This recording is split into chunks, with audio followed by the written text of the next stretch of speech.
Kedves Ferenc, azt szeretném megkérdezni tőled, mi az, amiről tudhatunk hétköznapi emberek, miért fontos számunkra az atomenergia és egyáltalán az energia.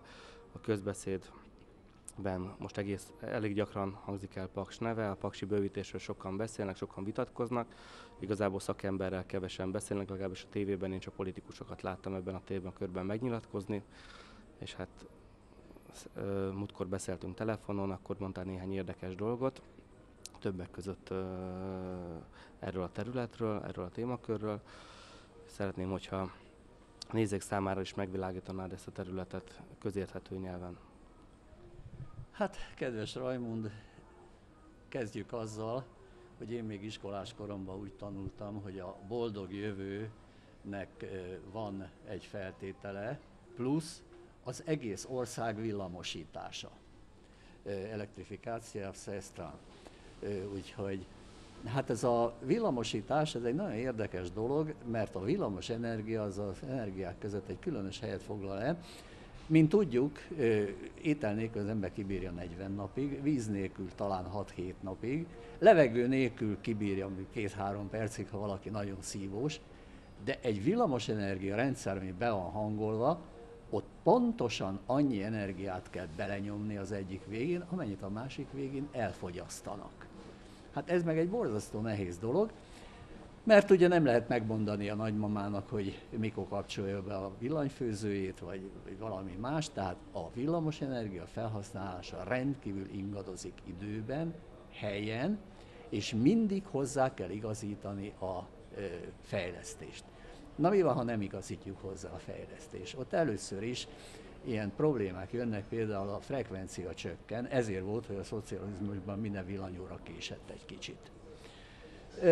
Aztán, ha ennél tovább megy a dolog, akkor túlterhelődnek a rendszergépe, és elkezdi a szabályozás lehaigálni a terhelést, akkor összeomlik a rendszer, és jön a nagy New York-i áramszünet. Na jó, hát tudom, hogy 9 hónap múlva ennek áldásos következményei lesznek a népszaporulatban, de hát azért mégse ez lenne az igazi. Ráadásul a villamos energiát nem lehet tárolni. Tehát magyarán egy nagyon feszes irányítás alatt lehet villamosenergiarendszert működtetni. Erre álljon itt egy példa, az köztudott, hogy annak idején a létező szocializmusban a párt és állami legfelsőbb vezetés egy egészen külön rendszeren, a K-vonalak rendszerén keresztül volt irányítva. Én teljesen ledöbbentem, mert eredeti mesterségemre nézve energetikus mérnök vagyok, amikor megtudtam, hogy az erőművek és az energia szempontjából lényeges helyeken egy ugyanilyen független rendszer működik, mégpedig a nagyfrekvenciás rendszer, amely a villamos távvezetéken keresztül összeköti az összes energetikai szempontból releváns helyeket. Szóval ennyire fontos, kérem, hogy knap legyen minden, annyi menjen be, amennyi jön. Na kérdés, hogyha valami nem megy be, hát akkor miből lehet azt az energiát előállítani? Hát nézzünk körül itt az országunk házatáján, hát meglehetősen szűkös a helyzet, barna szenünk még van ott, fekete szenünk az csak múzeumban van, vízi energiát azt most hadd ne mondjam, mielőtt még a környezetvédők esetleg itten tört fennének rám, marad kérném szépen a lignit. Hát a lignit az olyan, hogy amikor svéd kollégákat kísérgettem a mátrai erőműben, és meglátták a szénteret, akkor azt mondták, ugye ez a meddőhányó. Mondom, ó nem, ezt még eltüzeljük. Hát ez olyan, mint a virágföld. Hát kérem szépen, ebből kell nekünk energiát csinálni. Hát ez valami elképesztő módon szennyezi a környezetet. Hála Istennek ezt a kéntelenítővel meg az elektrofilterrel megoldották, viszont a széndioxid az vastag sugárban jön ki belőlük, üzenettel a környezetvédőknek, hogy na kérem szépen, itt van a következő nagyves, igod az emésztő tűz. No, hát akkor elérkeztünk a tárgyához, hogy na akkor mi van még? Hát kérem szépen van az atom. Hát az atom az tényleg teljesen nem középiskolás fokon, mondjam így, az egy borzasztó egyszerű dolog, alkalmas hasadó anyagot összerakunk egy megfelelően méretezett tömbbe, ott hasogatnak a neutronok szorgalmasan, amiből energia lesz, meg a további neutronok. Most ezeket a neutronokat le kell lassítani, és vissza kell terelni, mert ezek röpködnek, szanaszét vissza kell terelni ebbe a bizonyos reaktor magba. Ezt végzi el az úgynevezett moderátor és a reflektor. Na most attól függően, hogy egy atomerőműben milyen az üzemanyag dúsított, milyen alakú, mi a moderátor, mi a reflektor, okos emberek rengetegféle reaktortípust fejlesztettek ki. El kell mondani, hogy hát eléggé piszkos volt a születése ennek az energiának, mert hát az első reaktorokat abból a szempontból csináltak, hogy minél több hasadóanyagot állítsanak elő, hogy a világbékét és a nemzetközi erőegyensúlyt hatékonyan fel tudják tartani. Na hát ebből aztán rengeteg botrány és kellemetlenség lett, mert hát ugye akkor a biztonság az ugye hát még járatlan utakon haladt, és hát tulajdonképpen lehet, hogy csúság, de az első eset, amikor abszolút fontos volt, hogy biztonságos legyen a dolog, az egy másik sötét terület volt, mégpedig az amerikai atomtenger alatt járók, akik hát ugye amikor látták, hogy a szovjetek nagy tengeralattjáró flottát csinálnak, na hát akkor zsírt bele ebbe az egészbe, és kitalálta, volt neki egy zseniális, nagyon rossz modorú, nagyon erőszakos, de zseniális admirálisuk, a Hyman G. Rickover, aki azt mondta, hogy kérem szépen ezt az egész dolgot úgy kell megtervezni, hogy tudomásul kell venni, amint az első amerikai atomtengeralattjáró baleset következtében elpusztul, akkor vége a dalnak, akkor a kongresszus egy büdös centet nem fog nekünk megszavazni a fejlesztésre. Mi volt a Rickover válasza? Elsősorban egy abszolút biztonságos reaktortípus kiválasztása, másrészt egy kemény flott képzés, és emögé állítani a hadi törvények teljes szigorát. Minek következtében amerikai atomtengeralattjáró nukleáris baleset miatt nem veszett el mind a mai napig lan. És mi volt az a reaktortípus, amit a Hyman G. Rickover javasolt? Kérem szépen, az úgynevezett PVR, a nyomott vizes reaktor. Nem árulok el titkot, hogy ez polgári használatban talán a legelterjedtebb reaktortípus, többek között nálunk Pakson is, ennek egy szovjet unokatestvére, az úgynevezett VVR, a Voda energetikai reaktor működik. Kérem szépen, ennek tudniillik a üzemanyag az kicsit dúsított uránium, a moderátora meg a reflektora, az pedig természetes víz, egy kis borsavval elegyítve, ami egyrészt van, másrészt pedig van egy óriási nagy tulajdonsága. Tudnék, a másik opció az, hogy mindezt grafittal csinálják. Mi történik akkor, ha egy grafitos reaktor megszalad? Kérem szépen, akkor nagy baj van.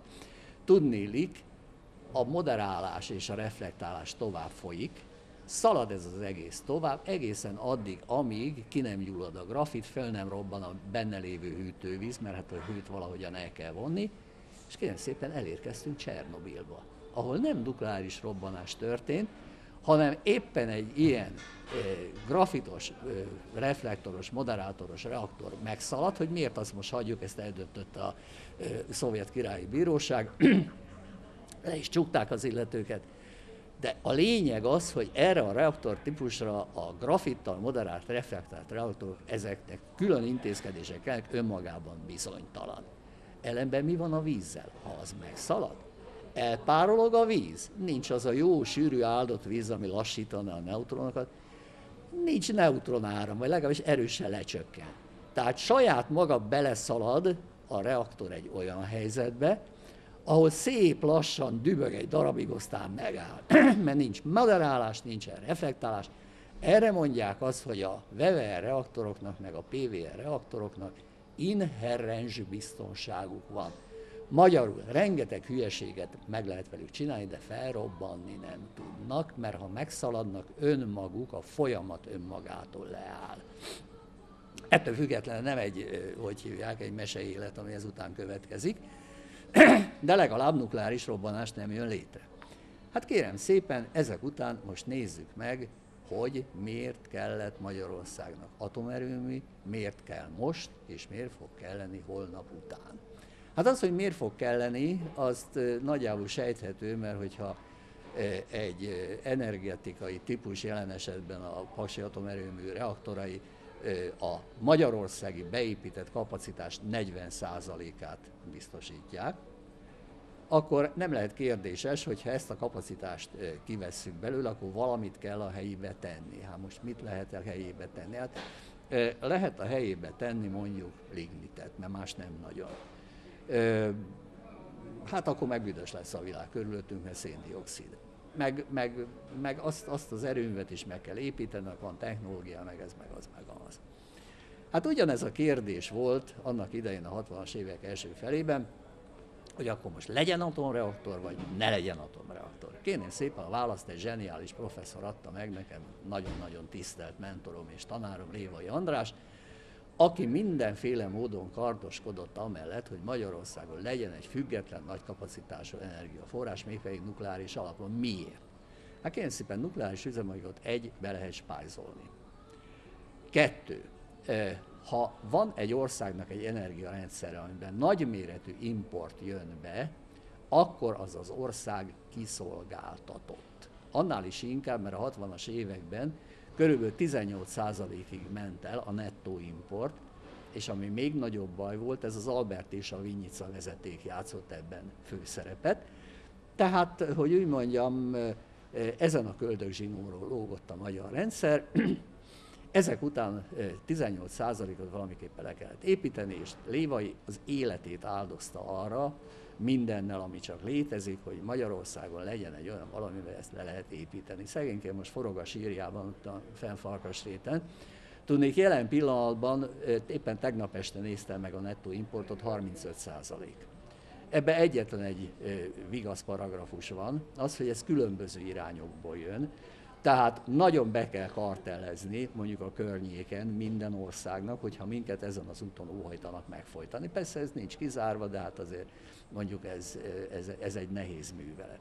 Na most honnan lehetett akkor nukleáris dolgokat szerezni? Hát Jegyinni Maguchi Szovjetszkij Szajuz, tehát nyomás államközi szerződés, 66-ban meg is kötötték, akkor Lévai professzor úr lemondott a politikai, mert nehézipari miniszterhelyettes is volt rangjáról, és visszajött az egyetemre tanítani. Igen ám, de közben kitört az olajláz, mert 73-ban jött az olajválság, és mi nekiálltunk olajerőműveket építeni, amit most hajunkra is kenhetünk úgy nagyjából, mert hát ugye közben az olajára megváltozott. Az atomenergia az sem maradt állandó, de azért lényegesen másképp változtak az árparaméterek. Na most végül is 66 után 82-ben, 83-ban azért ez a bizonytalanság, mert egy atomerőben van egy olyan, hogy na először kritikussá válik. Egyébként ez a jelvényecske, ez a Shikai atomerőműnek, a japán Shikai atomerőműnek a kiadványa, annak emlékére, hogy ők ekkor és ekkor kritikus állapotba került a reaktoruk, tehát indul az egész. A másik nagy dátum egy reaktornál, amikor először a hálózaton párhuzamosra kötik. Hát ez mondjuk 82-83-ban. Tehát látjuk, hogy 66-tól 83-ig azért telt múlt az idő, sok mindent kellett megcsinálni, és sok mindent kellett lerendezni, és közben volt ez az olaj tényfergés, és utána általában 2 évenként jöttek be az újabb meg újabb blokkok. Na most ezeket a blokkokat annak idején egy olyan 25 éves üzemidőre tervezték, és menegetett is ez az egész dolog, bár már a 90-es évek elején már akkor szóba került, hogy kellene még blokkokat építeni, mert ennek előbb-utóbb lejár az órája, és hát akkor mi lesz? Bős-Nagymaros, vagy valami hasonló, vagy esetleg angyalok fogják a szélturbinákat forgatni, de most itt jön a másik. Mert ugye a nagy dolog a megújuló energiaforrás, meg ami nem szennyezi a környezetet. Hát ifjú legény koromban tele volt a világ azzal, hogy Tiszalökön óriás turbinák forognak az erőműben, és termelik a tiszta energiát, ami gyönyörű, vízi erőműnek más baja van. Kérem szépen, Tiszalök akkor 14 megawattal volt benne az országos hálózatban, és mondjuk egy átlagos hőerőműnek az akkori normák szerinti teljesítmény ez 200 volt. Tehát a nagyságrendek, hogy úgy mondjam, messze-messze mások, és gyönyörű dolog a megújuló energiaforrás, magam is nagy híve vagyok ezeknek, csak először is azokat a berendezéseket, amelyek napenergiát, szélenergiát, ilyen-olyan-amolyan energiát hasznosítanak, azokat meg is kell csinálni. Annak is van nyersanyag, energia, környezetszennyezés, stb. Igényei. És a másik, sajnos ezek szezonálisak. A villamos energiát meg nem nagyon lehet tárolni. Mivel lehetne? Hát ugye az, hogy csinálunk, amit a WC-tartályt, telenyomjuk vízzel, azt amikor kell, akkor lehúzzuk. Csak egy baj van, hogy ezt valamelyik szép természeti hegyünk tetejére kéne építeni, hát hogy mit kapnánk a környezetvédőktől, hát azt hiszem nem kell elmondani. Tehát magyarul a szezonalitással baj van, a nagyságrendekkel baj van, és a költségekkel is. Miért van baj a költségekkel? Kérem tisztelettel, Lévai professzor úr azt mondta nekünk, hogy az energetikai beruházások általában rendkívül drágák. Ha a beruházási javak piacát azt mondjuk egynek vesszük, az energetikai beruházásoknál az árszínvonal általában véve háromszoros. Tehát itt a normál gazdasági eljárás az, hogy a beruházásnak a megtérülése, tehát van egy nagy beruházási költségigény, aztán utána ezt a beruházást ledolgozza, tudniillik, utána attól függően, hogy mit tettünk bele ebbe az erőműbe, hát az üzemeltetési költségek attól állnak be, és mondjuk az atomerőmű üzemeltetési költségek azok nem rosszak, tehát ott van az elején egy nagy kiugrás, és utána szépen lassan ledolgozza magát. Na most én nem vagyok közgazdász, és nem tudok nyilatkozni arról, hogy a magyar pénzvilágnak a tőkeereje az elegendő ahhoz, hogy saját beruházásban hajtson végre egy atomerőmű beruházást. Kérem tisztelettel, az a benyomásom, hogy nem nagyon. Tehát magyarán valamiképpen be kell táplálni a rendszerbe pénzügyi finanszírozási oldalról, hogy ezt az első lépést megtessük. Mert mit teszünk helyette? Ha nincs, akkor már vázoltam, hogy az energiarendszer, hogyha nincs megfelelőképpen megtámasztva és tartalékok át, akkor összeomlik, és akkor baj van. Ezt nyilván az ország ezt nem viselné el. De van még egy.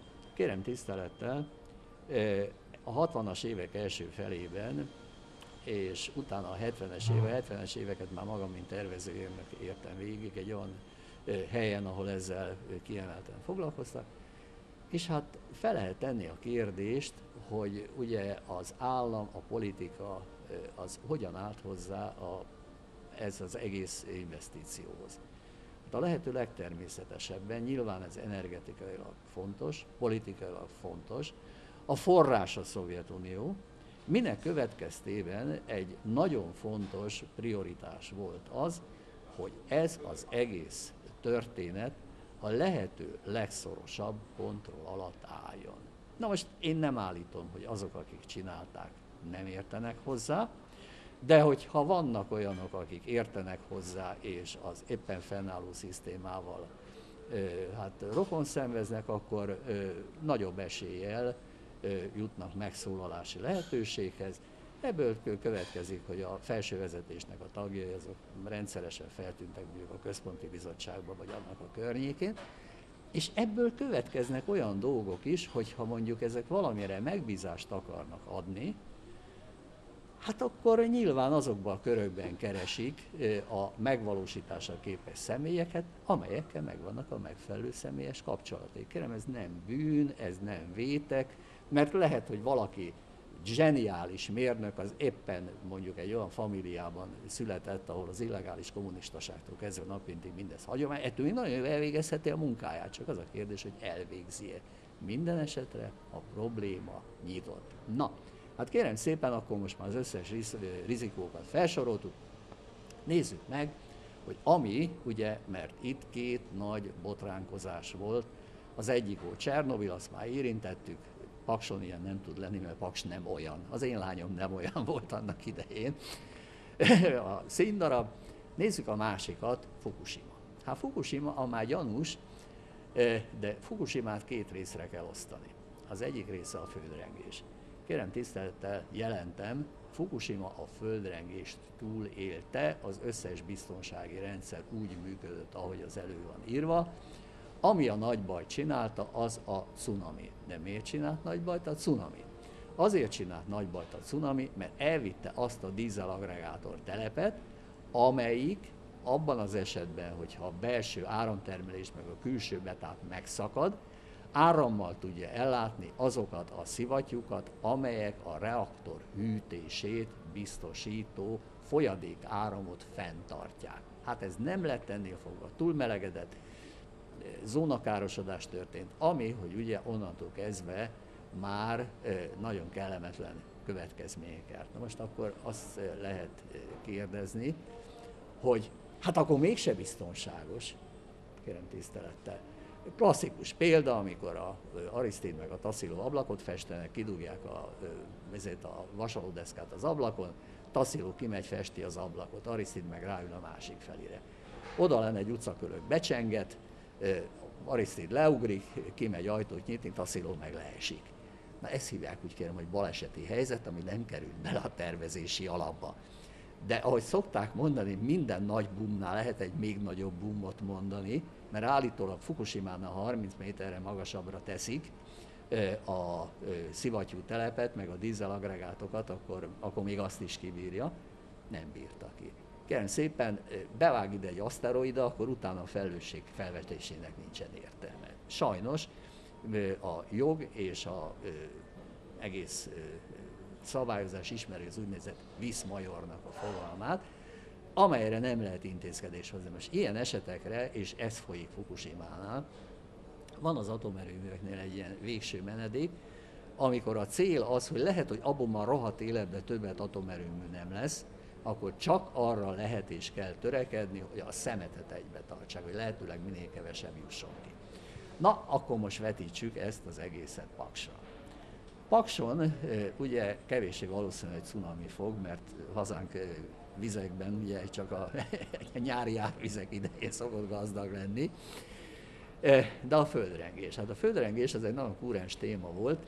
Tudnék, amikor 90-ben kiderült, ugye, hogy a művelt nyugathoz fogunk csatlakozni, a művelt nyugaton megfújták a harci trombitákat, hogy tele van Kelet-Európa olyan szovjet erőművekkel, amit a földrengést azt lazán hanyagolták. Hát kérem szépen, ezek után őrült vizsgálatok kezdődtek, hogy mi a kockázat, a földrengés kockázat, van-e Pakson, mekkora.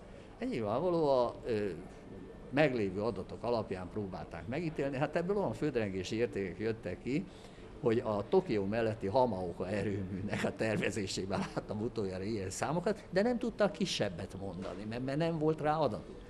Kérem szépen, ide hívták a Nemzetközi Atomenergia Ügynökségnek a szakértőit. Érdekes módon egy derék idősebb török úrral találkoztam, akinek a geodinamikai szakvéleményét még 20 évvel hamarabb egy törökországi magaskazán tervezésében használtam föl, úgyhogy régi ismerősként üdvözöltük egymást, ugye sohasem találkoztunk, de mind a ketten tudtunk egymásról. No, lényeg ami lényeg, ők kiderítették, hogy igen, ami szintén egy nagyon népszerű dolog, hogy Paks alatt törésvonal van. Kérem, igen, törésvonal van. Harmadkori. Ami többek között dél-nyugatról észak-kelet felé megy, átmegy Kecskeméten, és a híres nevezetes kecskeméti földrengés is ebből pattant ki. Igen ám, de Paks alatt van egy óriási kiterjedésű úgynevezett negyedkori üledék, amely negyedkori üledékben semmiféle szeizmikus aktivitásnak a nyomát nem találták, vagyis Paks környékén úgynevezett neotektonikus aktivitás nincsen. Ezért lehetett a paksi atomerőmű biztonsági berendezését és minden egyébként nagyon szigorúan és nagyon részletesen ellenőrizni, hát ez volt szerencsém annak idején végigkövetni, mert ez volt az egyik dolgom a Országos Atomenergia Hivatalnál. A vége a dolognak az, hogy még, ha dobjunk még egy lapáttal a biztonságra, körülrakták úgynevezett mikroszeizmikus monitorozó állomásokkal. Ezek a mikroszeizmikus monitorozó állomások, ezek figyelik a rengéseket, majdnem azt mondhatnák, ez olyan, mint amikor egy csatahajó körül a romboló gyűrű figyeli, hogy tenger alatt járók pingelhetők-e a környéken, és amennyiben veszély van, akkor megteszik a megfelelő intézkedéseket. Kérném szépen, ezek azóta, amióta ez áll, tehát a 60-as évek közepétől tudomásom szerint neotektonikus aktivitást nem észleltek, pedig még Szerbiába is belátnak meg ide-oda-amoda. Na most ezek után jön a nagy kérdés, hogy miért pont az oroszok. Kérem tisztelettel. Elsősorban van egy garnitúránk, egy mérnökökből, szakemberekből, hát én már a idősebbéhez tartozom, vagy szokták mondani, én az Emirátusba kerültem, úgyhogy a professzor emeritusokat szokták ilyen óarab névvel ellátni, de vannak nálam fiatalabb generációnak a tagjai, akik annak idején még a Szovjetunióban végezték el nukleáris fizikai tanulmányokat, ezeknek a szakértelmét nincs okom kétségbe vonni. Más kérdés, hogy ott vigyázni kell olyan dolgokra, hogy például amikor 94-ben ugye volt a nagy szocialista visszatérés, akkor hát Pakson természetesen azonnal a régi gárda odaállt a kormányrúdhoz, meg az összes kapcsolt szervezetekbe is, de ez nem jelenti azt, hogy ez nem képes feladatot elvégezni, csak oda kell figyelni rá. És a másik pedig, hogy azért kinevelődött egy olyan generáció, aki ezt a technológiát kívülbelül ismeri. A másik pedig, hogy ez az erőmű már nem az az erőmű, amit annak idején a Szovjetuniótól megvettünk.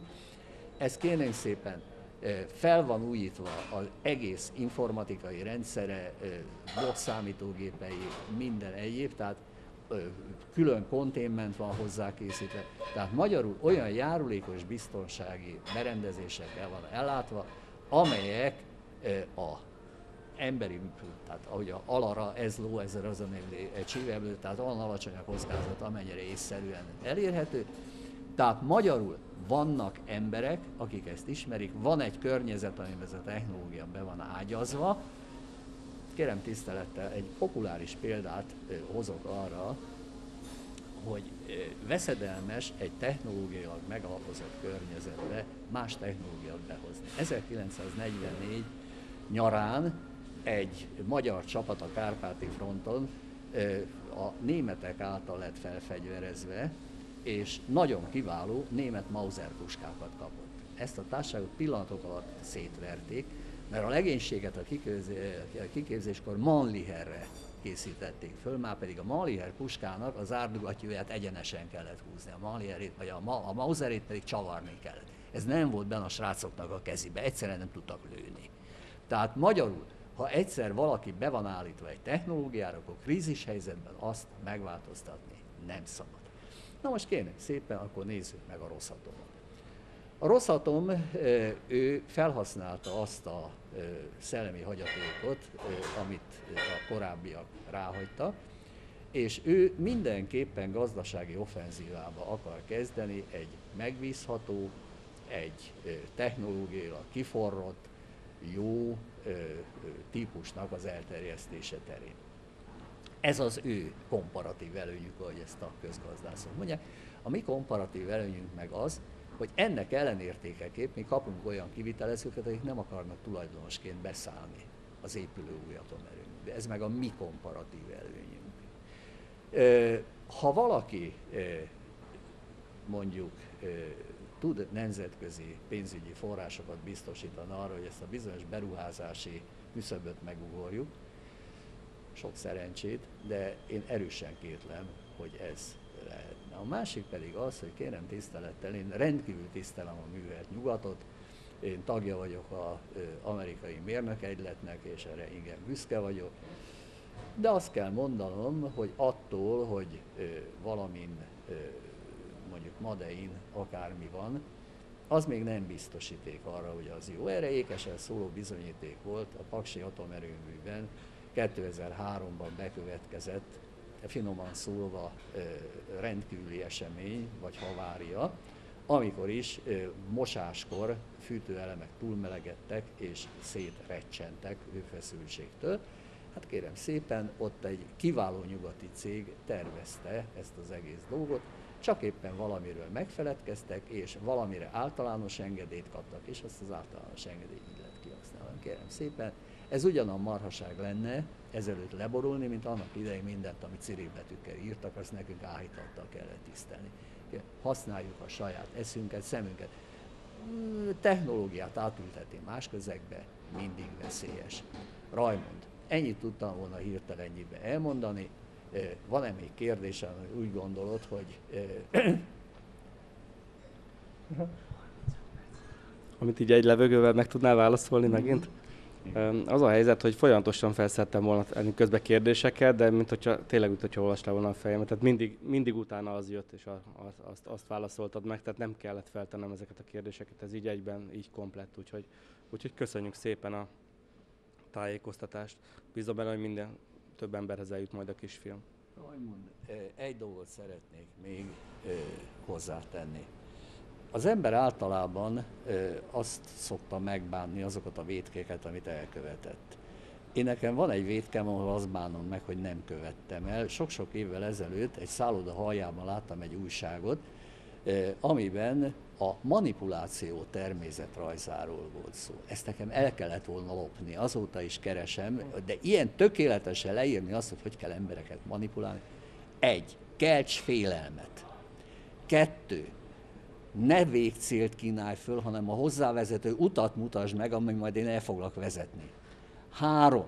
Szedj olyan embereket össze, akik közismertek, például Jane Fonda nukleáris ügyekben, mert aztán piszkosok kompetens voltám, és azokkal adasd elő a mondani valódat. És utána ezt az egészet kösd össze olyan általános emberi értékekkel, mint szabadság, függetlenség, béke, luptán pentru pace, hogy ezt Erdély Véreműtnek kellett mondani.